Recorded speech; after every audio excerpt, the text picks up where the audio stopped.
Magandang hapon po sa inyo.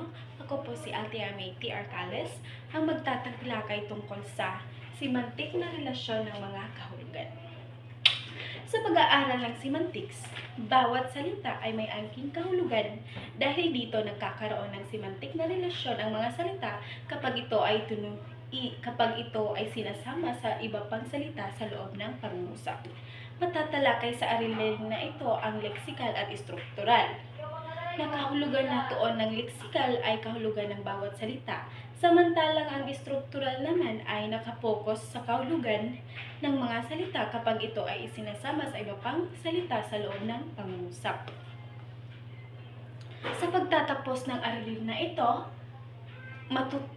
inaasahan na kayo ay matutukoy ang iba-ibang uring relasyong leksikal sa pagitan ng bawat pares ng salita. Pangalawa, nasusuri ang ugnayan ng mga salita batay sa relasyong leksikal na antonym at hyponymy.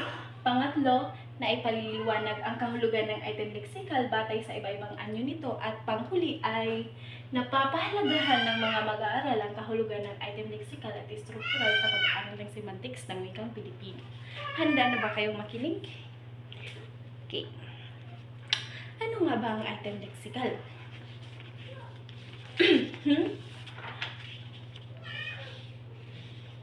Ang item leksikal ay pwedeng isang salita, bahagi ng salita, o hanay ng mga salita na bumubuo sa mga pangunahing elemento ng bokabularyo ng isang wika.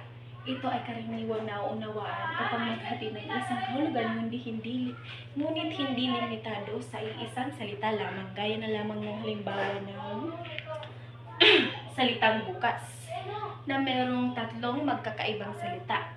Bukas ang isip, bukas ang pinto, o bukas ang palad. O halimbawa ng salitang masama na merong dalawang magkaibang salita na masama ang pakiramdam o masama ang panahon. Meron din tayong may iba't ibang anyo. Mapapansin na